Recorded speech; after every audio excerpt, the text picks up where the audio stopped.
Por último, o amigo Tedros. O amigo Tedros é o dono da Organização Mundial de Saúde e realmente não é médico. É um político profissional, proveniente de uma minoria na Etiópia, mas uma minoria de onde sai toda a classe política daquele país. Recorde-se que a Etiópia é tudo menos um país democrático. Ele foi Ministro da Saúde de 2005 a 2012 e dos Negócios Estrangeiros de 2012 a 2016. É, portanto, um político profissional que tanto está na saúde como está nas relações exteriores.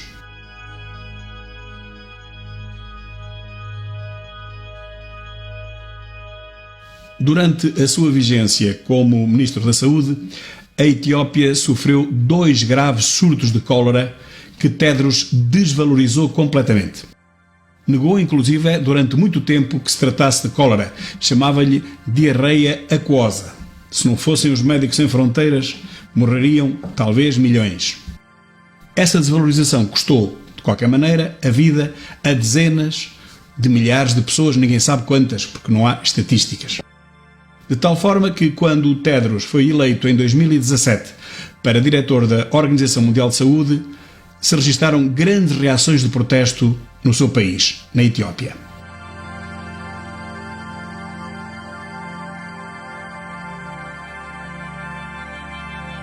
Foram grandes manifestações, ou seja, reações, porque manifestações ali não pode haver, de repúdio e de indignação na Etiópia por parte da maioria da população que foi a principal vítima do surto de cólera. Os Amharas e os Oromos. Essas são as 2 principais etnias, dentre as 80 etnias que existem na Etiópia e as 90 línguas que por lá se falam. Tedros pertence a uma minoria étnica, uma casta, os Tigrinya, que representam apenas 6% da população, mas é a etnia de onde provém todos os políticos da Etiópia.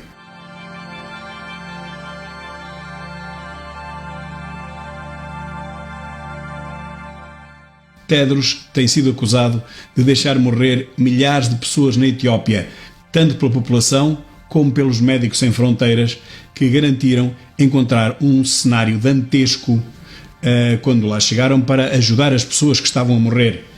Encontraram centenas de pessoas deitadas no chão e sobre plásticos, em post que publiquei ainda ontem.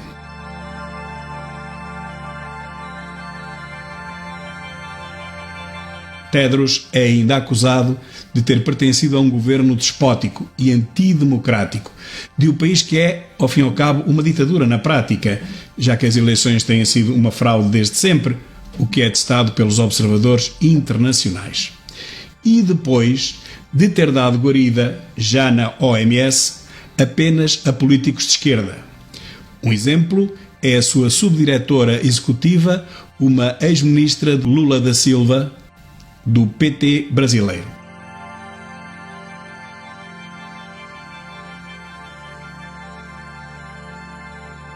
Outra acusação de que é alvo, e deixo aqui os links em baixo, é de gastar quase 200 milhões de dólares por ano em viagens e estadias em hotéis.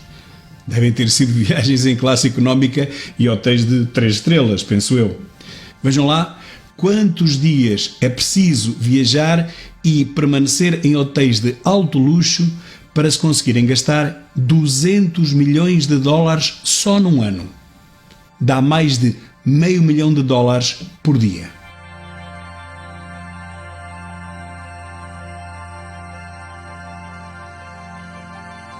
As relações de Tedros com a China já vêm de longe, do tempo em que ele era Ministro da Saúde e depois das Relações Exteriores.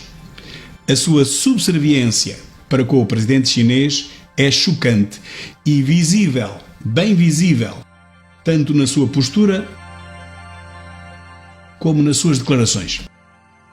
Frequentemente agradece à China pelo combate que fez ao vírus. O combate? Mas não era isso que se esperava, já que foi justamente na China que a pandemia se iniciou?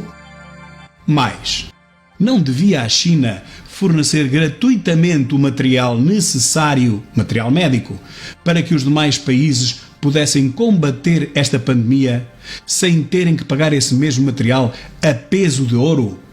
Refiro-me, portanto, a vestuário de proteção, a máscaras, a viseiras, a reagentes, a ventiladores. Não seria essa uma obrigação moral da China atendendo ao que aconteceu? Mas não. O Sr. Tedros agradece à China por termos uma pandemia mundial? Só pode. As ligações de Tedros com Fauci e com Gates já foram mencionadas aqui na primeira parte desta série, a que dei o título Afinal, o que está por trás da pandemia? E a elas voltarei no futuro, fique atento. Mas o melhor chega agora. Quem são os verdadeiros financiadores da Organização Mundial de Saúde? De onde vêm os 2,2 mil milhões de dólares que Tedros gera por ano? Aqui vos deixo o quadro e a lista desses principais financiadores. Para além de países ricos como os Estados Unidos ou Burkina Faso, temos ainda Malta e a Etiópia no fundo da tabela. Portugal disse que enviou 500 mil euros ou dólares para aquele gigantesco saco azul que não presta contas a ninguém e nem sequer paga um cêntimo de impostos. Mas na tabela de doadores, Portugal ainda não consta. O principal financiador, como podemos ver, são ou eram os Estados Unidos. Os números reais são compostos por duas parcelas. O financiamento regular, o que está acordado, é uma delas, cerca de 237 milhões. Mas depois existe a outra parcela, a das contribuições voluntárias, que no caso dos Estados Unidos, o ano passado, ascenderam a mais de 656 milhões, o que prefaz 893 milhões de dólares. Em segundo lugar, temos a Fundação Bill and Melinda Gates, com 531 milhões. Bill Gates aparece novamente no quarto lugar, inserido na Gavi, que é The Vaccine Alliance, de que ele é um dos mecenas e administrador há 15 anos. São mais 371 milhões de dólares. Depois, mais no fundo da tabela, imaginem quem aparece. Quase todas as farmacêuticas. Mas quais farmacêuticas? Praticamente todas.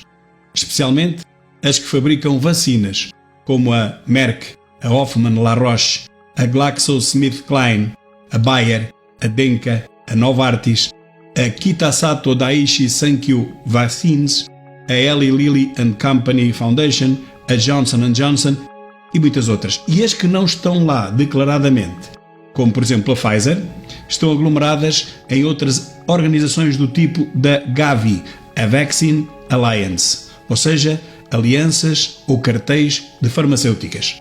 Muitas não querem ter ali o nome, não precisam de descontar nada para o mecenato porque ganham milhares de milhões, não precisam de ir buscar nada ao Estado e preferem não aparecer. Os acionistas também preferem que assim seja para não dar brado. É inacreditável. Parece o Banco de Portugal a regular os bancos em Portugal e depois ser pago por eles. Bill, o nosso velho Bill, diz que a saúde só vem dentro de uma seringa. Acontece que a campanha de vacinação contra a poliomielite, patrocinada por Bill Gates na Índia entre 2000 e 2017, não trouxe saúde nenhuma àquelas crianças, mas sim doença. Muitas milhares de crianças ficaram doentes para toda a vida. Quem o afirma é Robert F. Kennedy Jr., afirmou publicamente, e que apenas foi desmentido pela Fundação Bill and Melinda Gates relativamente aos números. Robert Kennedy dizia que tinham sido 490 mil, parece que não foram tantos. Então quantos foram? Isso não se sabe. E é este filantropo, o fanático das vacinas, que agora é o maior investidor, o maior doador a Tedros e à Organização Mundial de Saúde.